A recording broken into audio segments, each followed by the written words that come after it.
The Great Hall of the Galactic Assembly was the largest structure ever built by intelligent life. It floated in the empty space between three star systems. A massive station where representatives from over 200 species gathered to discuss the future of the galaxy. The walls were made of living crystal that changed color with the mood of the room. Today, the crystals glowed a calm blue, reflecting the boring routine of another diplomatic session. Ambassador Una Park stood near the back of the human delegation area. She was a small woman with short black hair and tired eyes. She had spent 20 years of her life in this hall, fighting for humanity's place among the stars. 20 years of smiling when she wanted to scream. 20 years of bowing her head when she wanted to stand tall. Today was different. Today, she felt nothing at all. The session droned on as the Marani counselor Veth spoke about trade routes. The Marani were tall creatures with blue skin and 4 arms. They considered themselves the most important species in the galaxy, and they never let anyone forget it. Veth's voice was loud and confident as she explained why the Marani deserved more shipping lanes through human space. The humans have always been generous with their territory, Veth said, her 4 hands moving in elegant gestures. They understand their place in our great civilization. A few representatives laughed. The Breen elder Talus made a clicking sound that meant amusement. The Breen looked like tall insects with shiny black shells. They were ancient, powerful, and they had never once voted in favor of any human proposal in 300 years. Una felt her assistant, a young man named Day, tense beside her. He was new to this. He still felt the insults like fresh cuts. She remembered being like that once, long ago. Ambassador Park, the assembly speaker called out. Does the human delegation have any response to the Marani proposal? Una stepped forward. The crystals in the walls flickered slightly, sensing something unusual. She walked slowly to the central platform, her footsteps echoing in the sudden silence. Something about her movement made the representatives pay attention. She did not look nervous or eager to please. She looked empty. Distinguished members of the Galactic Assembly, Una began. Her voice was calm, almost soft.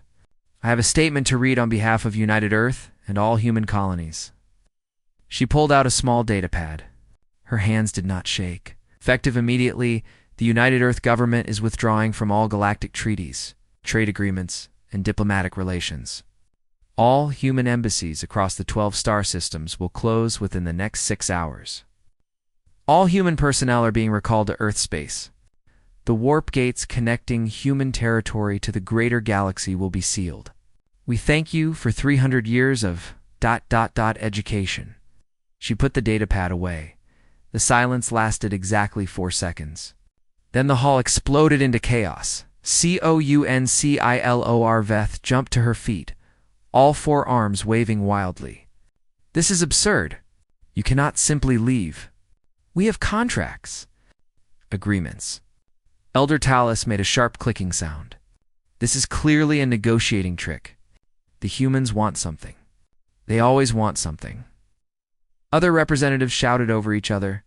The crystal walls turned angry red, then confused orange, then frightened yellow. The assembly speaker tried to restore order. No one was listening. Una stood perfectly still in the center of the chaos. She watched them panic, argue, and point fingers at each other. She had imagined this moment for years. She thought she would feel satisfaction, or maybe sadness. Instead, she felt only peace. A Keth representative, small furry creature from the neutral worlds, approached her with wide eyes. Ambassador Park, please. There must be some mistake. What have we done? What do you want from us? Una looked at the little creature. The Keth had always been kind to humans, but they had also never stood up for them. They had watched silently as other species mocked and used humanity for centuries. There is no mistake, Una said gently, and we want nothing. But why? The Keth's voice was desperate. Why now? Why like this? Una considered the question. She thought about the first human diplomats who came to this hall 300 years ago, full of hope and wonder. She thought about how those diplomats were laughed at, tricked, and treated like clever animals. She thought about the generations of humans who kept trying, kept believing that one day they would be accepted. Because we finally stopped hoping, she said. She turned and walked toward the exit. Behind her, the human delegation followed in perfect formation. Youngdae walked beside her, his face carefully blank, though she could see the pride in his eyes. Counselor Veth blocked their path at the door. You cannot do this. The economic damage alone will be catastrophic. Half the galaxy runs on human technology. Human engineers maintain our most critical systems. Human doctors serve in our medical fleets. You cannot just abandon all of that. Wait.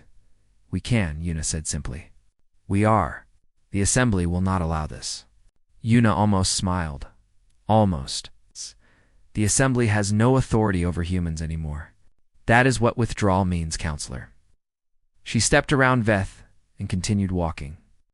The great doors of the Assembly Hall opened before her, and she stepped through them for the last time. Back on her ship, Yuna sat alone in her quarters as they flew toward the warp gate. Through the window, she could see dozens of alien vessels following them, sending desperate communication requests. She ignored them all. Her personal communicator buzzed. It was a message from Earth, from the President herself. Ambassador Park, the gates are ready. All personnel have been evacuated from alien stations. The barrier technology is charged and waiting for your signal. Yuna typed her response with steady fingers. Activate the barrier. Somewhere in the distance, the great warp gates that humanity had helped build 300 years ago began to change. Energy fields expanded outward, connecting gate to gate until they formed an unbreakable wall around all of human space. The barrier shimmered blue, then white, then became invisible. A wall that existed but could not be seen. On the other side of that wall, the galaxy continued to panic.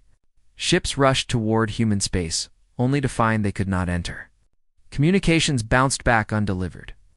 Trade routes that had operated for centuries suddenly ended at nothing in the assembly hall. The crystal walls had turned pure black for the first time in recorded history. No one knew what that color meant. The ancient species who built the hall had never programmed the crystals for this emotion. Perhaps they had never imagined such silence. Yuna. Park removed her ambassador's badge and set it on her desk. She would not need it anymore. No human would ever wear that badge again. Outside her window, the stars looked the same as always. But everything had changed. The galaxy had lost something it never knew it needed. Humanity had found something it forgot it had. Freedom. The silence had begun. 3 months passed since the barrier went up. At first, the galaxy treated it like a game. The humans would come back, everyone said. They were bluffing. They wanted better trade deals, or more voting power. Give them a few weeks and they would open the barrier, smiling and ready to negotiate. But the weeks passed. The barrier stayed closed. The smiles never came. Admiral Kong Tae stood in the observation deck of Earth's largest orbital defense station. He was a tall man with gray hair and a calm face that had seen many battles. Through the massive windows, he could watch the edge of the barrier where it touched normal space. Every day, more alien ships gathered there. They were not warships. They were cargo vessels, passenger ships, medical frigates. They came to beg. His second-in-command, a woman named Captain Hannah Moon, stood beside him with a report in her hands. Sir, we counted over 4,000 ships at the barrier edge today. The Morani are sending diplomatic requests every hour.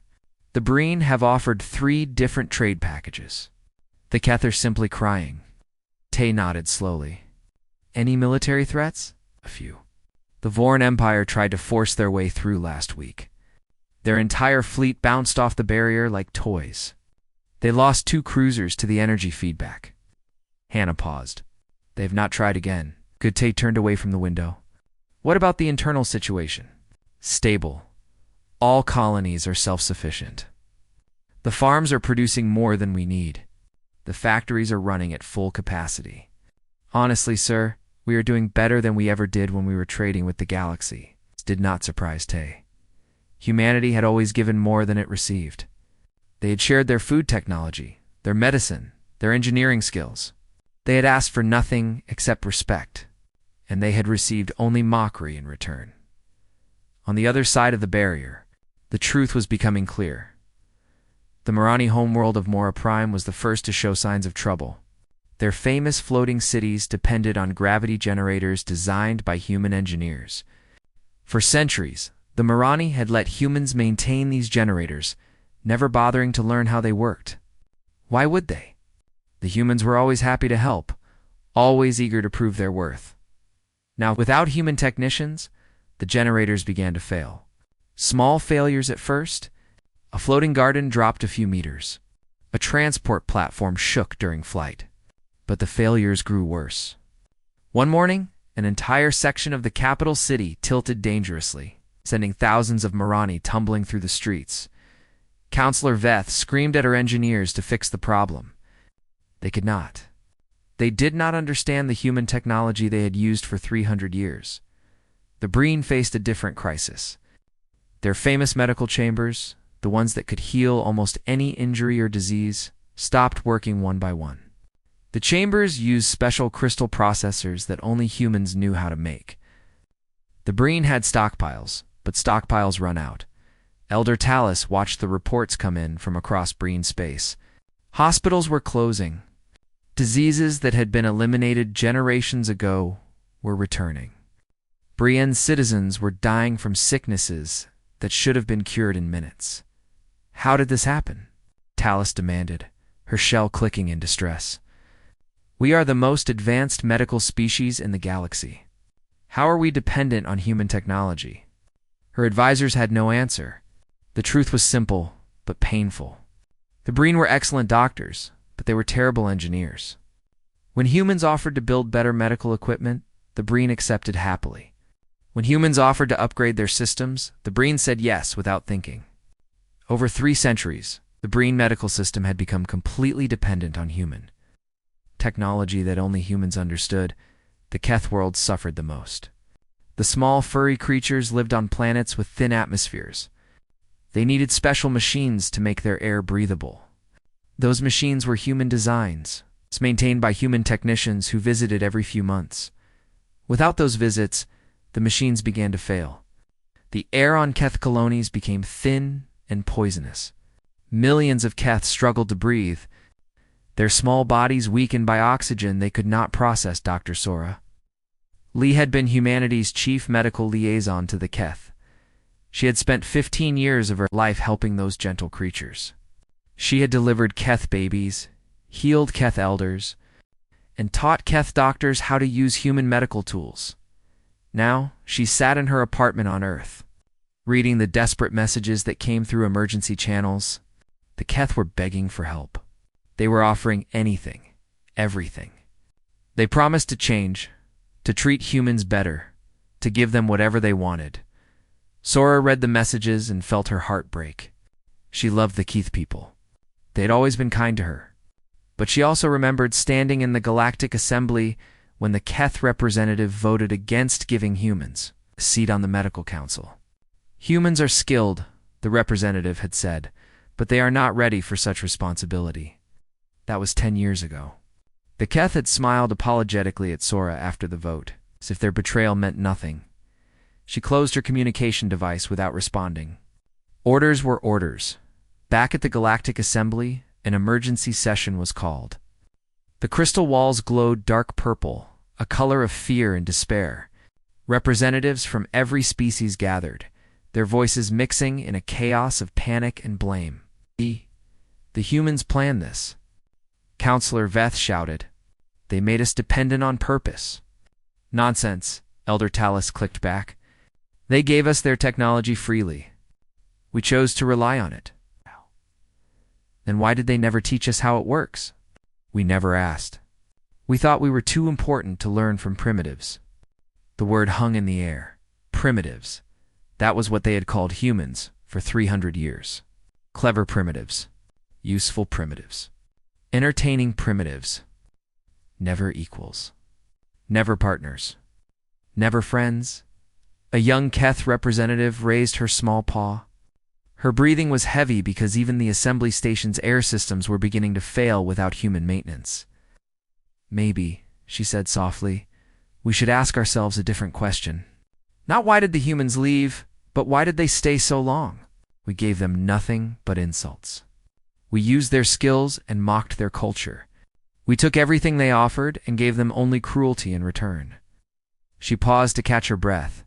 Maybe the real question is why they did not leave sooner. The chamber fell silent. The crystal walls flickered through a dozen colors before settling on a deep, shameful gray. For the first time in 300 years, the galaxy began to understand what it had lost. And behind the barrier, humanity watched and waited. They had no plans to return. They had no demands to make. They had simply decided that they deserved better than a galaxy that treated them like clever servants. The silence continued, and in that silence, the galaxy began to fall apart. 6 months after the barrier went up, the galaxy had changed in ways no one could have predicted. Wars erupted between species that had been allies for thousands of years. Old friendships broke apart over scraps of human technology. The Galactic Assembly met every day now. But nothing they decided seemed to help. General Hyundai sat in his office deep beneath the surface of Earth. This underground command center had been built in secret over the past 50 years, designed to protect humanity's leaders if the galaxy ever turned against them. Now it served a different purpose. It was the heart of Earth's new isolation policy.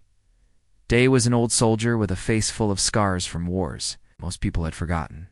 He had fought pirates in the outer colonies, defended human ships from Voran raiders, and led the rescue mission that saved 300 human workers from a collapsing Marani station. He had spent his whole life protecting humanity from external threats. Now he protected them from something else entirely. From Hope, Lieutenant Gina Wu entered his office with quick steps. She was young, barely 30, with sharp eyes and sharper instincts. Day had picked her personally for this assignment because she understood what most people could not. Sometimes the kindest thing you could do was walk away. "Sir, the intelligence report is ready," Gina said, placing a datapad on his desk. Day picked it up and began reading. The news from outside the barrier was worse every day. 3 small wars had become 7. The Marani and the Breen, once the closest of allies, were now fighting over a single human-built medical facility on a neutral moon. Both species had sent fleets to claim it. Both species had lost ships.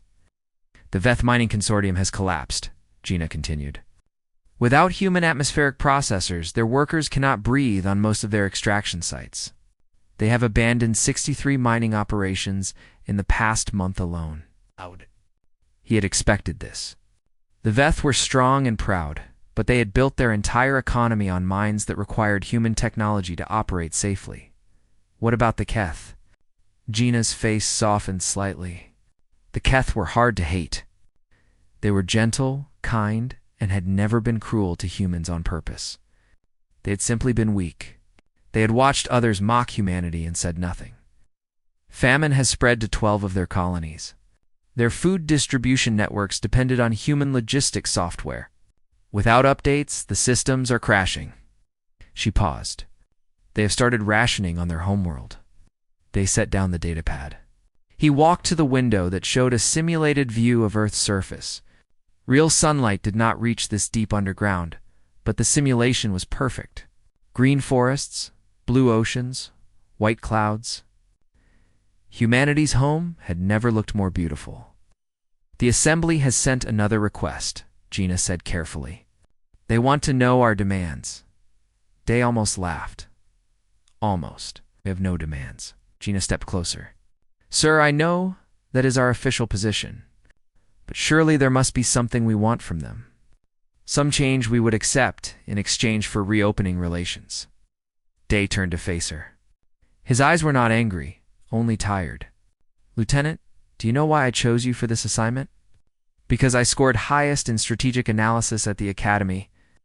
"No. I chose you because when you were 12 years old, your father was killed on the Marani station collapse. The same collapse I led the rescue mission for." Day walked to his desk and pulled out an old photograph. It showed a younger Gina standing beside a man with the same sharp eyes. "Your father was an engineer?" He had warned the Marani 3 times that their station needed human maintenance. They ignored him. They said they knew better than a human primitive. Gina's jaw tightened. "I know the story, sir." "Then you know what happened?" The station collapsed because the Marani were too proud to listen to a human. 300 of our people died, including your father. And what did the Galactic Assembly do? They sent condolences. They called it a tragedy. And then they voted to reduce human safety oversight because they found our inspections annoying. They put the photograph away. We spent 3 centuries asking to be treated as equals. We begged. We negotiated. We proved ourselves again and again. And every time, they patted us on the head and told us to wait our turn. They used our technology to build their civilizations while laughing at our culture. They asked us to die for their wars while denying us a voice in their councils. He sat down heavily in his chair. So no, Lieutenant, we have no demands. Because demands assume we want something from them. We do not. We simply stopped caring. Gina was quiet for a long moment. The reports say millions will die if we do not help them. Entire species may collapse. I know. Does that not bother you? Des looked at her with something like sadness. It bothers me very much, Lieutenant. I am not a monster. I take no joy in their suffering. But I have read the history files. I know what they did to us. I know about Ambassador Kim Ho, who was publicly mocked at the assembly for suggesting humans deserved basic voting rights. I know about the talent law, which allowed alien companies to claim ownership of any invention made by a human employee. I know about the Cultural Purity Acts, which banned human music, art, and literature from dozens of alien worlds because our culture was considered polluting. He leaned forward. We tried kindness. We tried patience. We tried being the bigger species for 300 years. It did not work. So now, we try something else. We try indifference. Gina absorbed this in silence. Outside the simulated window, the sun was setting over Earth's mountains, painting the sky in shades of orange and pink. What happens now? She finally asked. Now we wait. We build, we grow stronger. And we see if the galaxy can survive without the primitives they took for granted. And if they cannot survive? Day's voice was soft but firm. Then they will learn that respect should be given freely, not begged for. They will learn that kindness should be treasured, not exploited. And they will learn that when you treat someone like they are worthless long enough, eventually they will believe you, and they will leave. He turned back to the window. Let them learn, Lieutenant. Let them finally learn. Above them, beyond the barrier, the galaxy continued to burn. Ships fought over scraps of human technology. Species that had been friends became enemies. Civilizations that had stood for millennia began to crack, and on Earth, humanity watched in silence. They had no anger left. They had no hope left. They had only peace. The peace that comes when you finally stop trying to be accepted by people who never wanted you. The silence continued, and slowly, the galaxy began to understand what it had truly lost. 1 year after the barrier went up, the galaxy received a message. It came through the emergency channels that had been silent for 12 long months. The message was short and simple. 1 human ship would emerge from the barrier. 1 meeting would take place. There would be no negotiation, no bargaining, no second chances. The galaxy could take what was offered or receive nothing at all. The Galactic Assembly prepared like they were meeting gods. They chose their finest diplomats, their most respected leaders, their most humble representatives. They stripped weapons from the diplomatic station where the meeting would take place. They practiced speeches of apology and prepared gifts of incredible value. Director Yoon Sung of Earth's Isolation? Council did not care about any of this. She was a small woman in her 60s, with gray hair pulled back in a simple style. She wore no jewelry, no medals, no symbols of authority. Her gray uniform was plain and clean, the same uniform worn by every member of her council. She had been a teacher before the withdrawal, spending 30 years educating young humans about the galaxy's history. She knew every insult, every betrayal, every broken promise. She had taught children the truth that their parents tried to hide, that humanity was not respected among the stars. Now she would teach the galaxy a final lesson. Her ship crossed the barrier, alone. No guards, no escorts, no weapons. The alien representatives watched through their station's sensors as the small human vessel approached. They had expected a battleship, a show of force. Instead, they received a simple transport craft, the kind humans used for moving supplies between colonies. The message was clear. Humanity did not need to impress them anymore. Yoon walked through the station's corridors toward the meeting chamber. Alien faces watched her from every doorway, every window. Morani officials with their forearms pressed together in gestures of respect. Breen elders, with their shells polished to mirror brightness. Keth, representatives barely able to breathe, their small bodies weakened by months of failing life support. She looked at none of them. The meeting chamber was filled with the most powerful beings in the galaxy. Counselor Veth sat at the head of the Morani delegation, her blue face marked with new lines of stress and worry. Elder Talus perched on a special platform built for Brienne anatomy, her shell clicking nervously. Representatives from 12 other species filled the remaining seats, each one dressed in their finest ceremonial clothing. Eun entered the chamber and stood in the center, surrounded by these ancient powers. She did not bow. She did not smile. She simply waited. Councillor. Veth rose first. Her voice trembled slightly as she spoke. Director Yoon, on behalf of the Morani hegemony, I welcome you. We are grateful beyond words that you have agreed to meet with us. We understand that we have made terrible mistakes, and we are prepared to do whatever is necessary to correct them. Yoon said nothing. Elder Talus spoke next. Her clicks translated into standard galactic language. The Breen Collective offers our deepest apologies for any offense we may have given to humanity over the centuries. We recognize now that we took your people for granted. We used your skills without appreciation. We mocked your culture without understanding. We are sorry. Truly sorry. Goon still said nothing. The silence stretched until it became painful. Finally, she spoke. Her voice was quiet, but in that silent room it carried like thunder. You wanted to know why we left? Veth nodded eagerly. Yes. Please, help us understand. Yoon began to walk slowly around the chamber, passing each representative in turn. For 300 years, humanity reached out to the stars with open hands. We found intelligent life, and we were amazed. We were excited. We thought we had found family.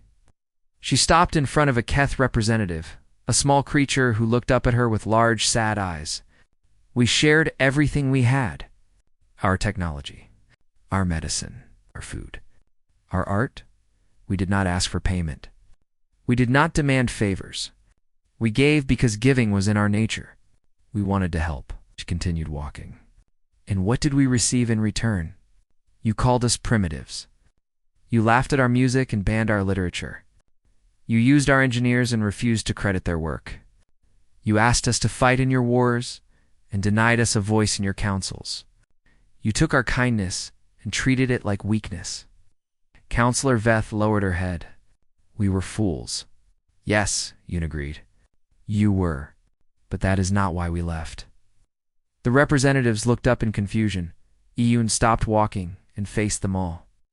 We left because we finally realized something important. We were not trying to be your friends. We were trying to earn your approval.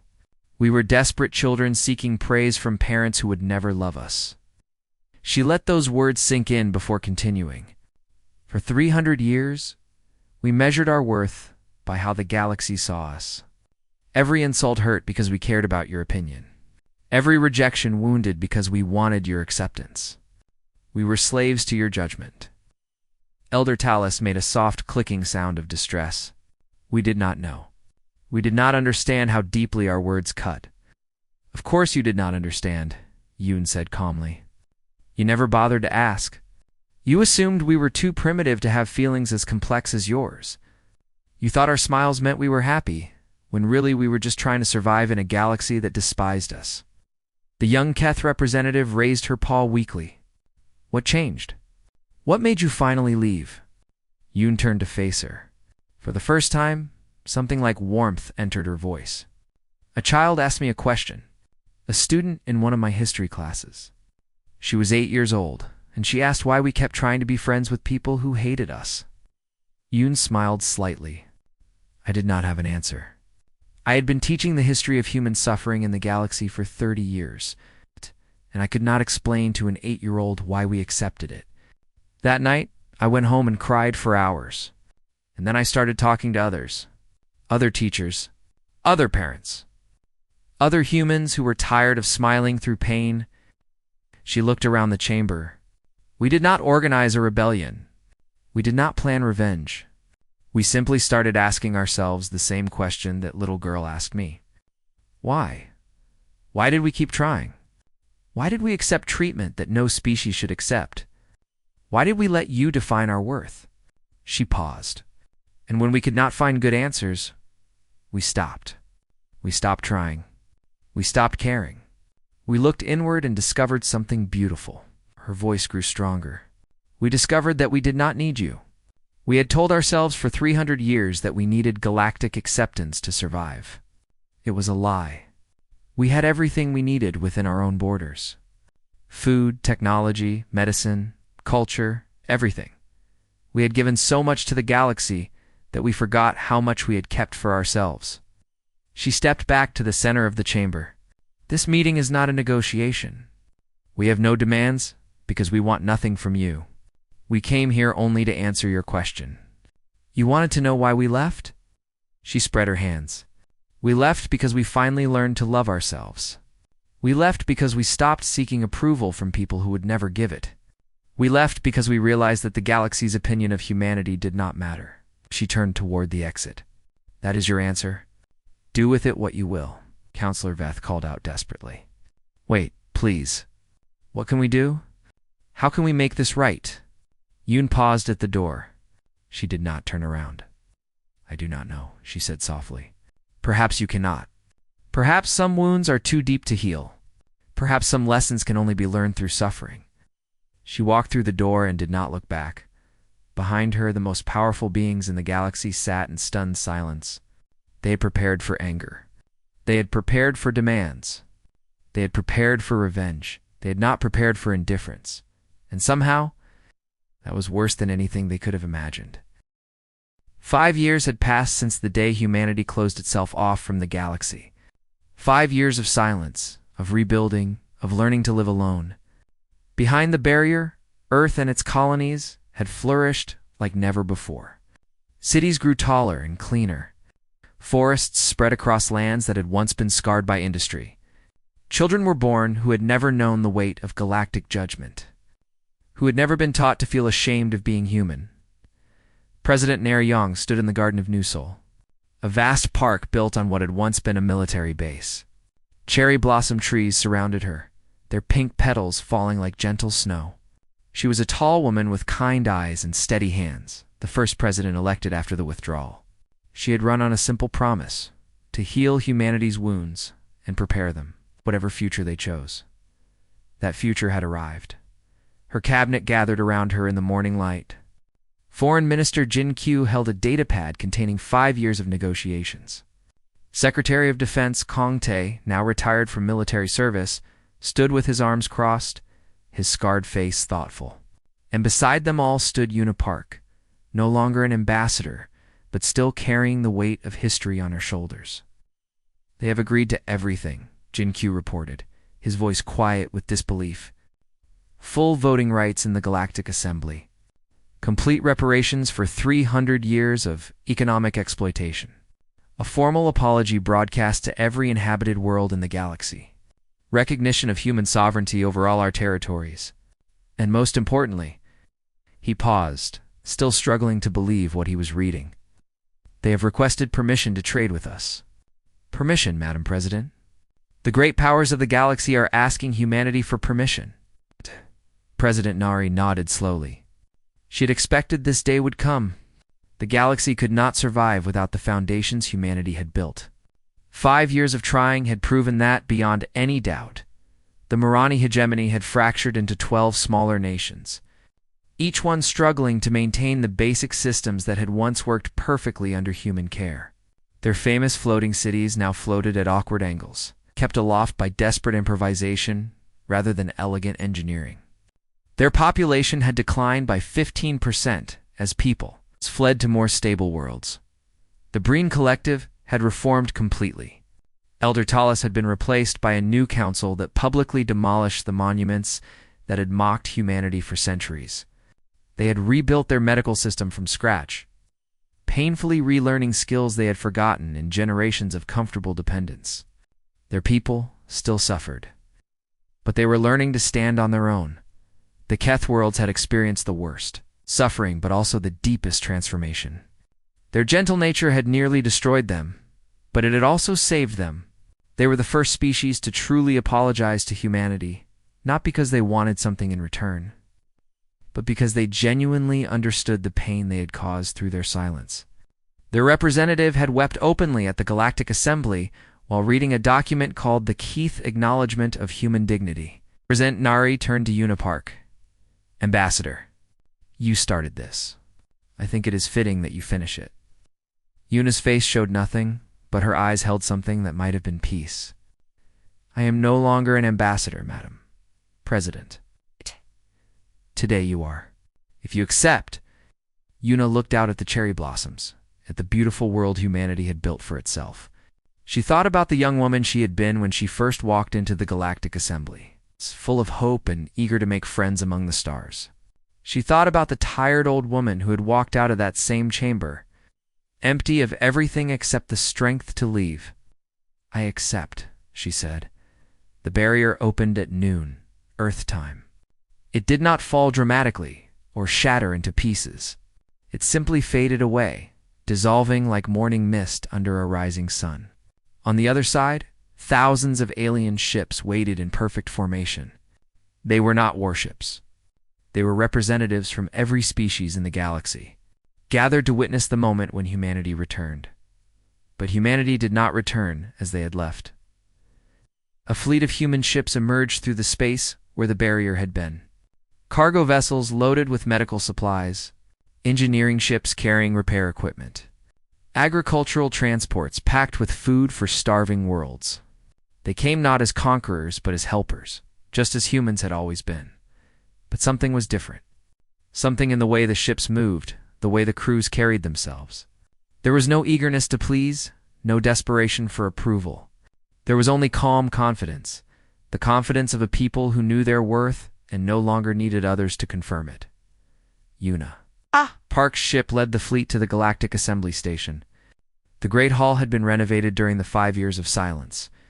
The crystal walls had been reprogrammed with new colors, colors that could express hope and healing and change. They glowed warm gold as Yuna entered, surrounded by her delegation of confident young humans, who had never known the old ways. Every representative in the chamber stood as she entered, not because tradition demanded it, but because they wanted to. They rose to their feet in respect, in gratitude, in shame, in hope. They rose because they finally understood what they had lost and what they were being given a chance to regain. Counselor Veth spoke first, her voice thick with emotion. Ambassador Park, humanity, we welcome you back to the Galactic Assembly. We welcome you as equals, as partners, as friends, if you will have us. Yuna walked to the central platform, the same platform where she had announced humanity's withdrawal 5 years ago. She looked out at the gathered species, these ancient civilizations that had once looked down on her people as clever primitives. Humanity is ready to rejoin the galactic community, she announced. Her voice was strong and clear, carrying to every corner of the chamber. But understand this, we will never again build your worlds while you mock us. We will never again heal your sick while you call us primitive. We will never again give freely to those who take us for granted. She extended her hand, a human gesture of partnership that every species now understood. This time, we are equals, or we are nothing at all. Counselor Veth was the first to approach. She walked slowly to the platform, her forearms trembling slightly. She reached out and took Yuna's hand in her own. Equals, Veth said. Now and forever. One by one, the other representatives followed. Elder Talis, her shell clicking softly with emotion. The Keth representative, tears streaming from her large eyes. Diplomats and leaders from 100 worlds, each one taking humanity's hand and making a promise they had never been wise enough to make before. Outside the station, the human fleet began its work. Ships spread across the galaxy, carrying help to those who needed it. But this time, they taught as they helped. They trained alien engineers to maintain their own systems. They shared knowledge instead of simply providing service. They gave the galaxy not just their technology, but the understanding to use it. Independently. President Nari watched the broadcast from Earth, surrounded by her cabinet and millions of her citizens. Children who had never seen aliens before pressed their faces against screens, curious about these strange beings from distant stars. "Is this the right choice?" asked Jin-Q quietly. "Opening ourselves to them again? After everything they did?" Nari smiled. "The galaxy has changed.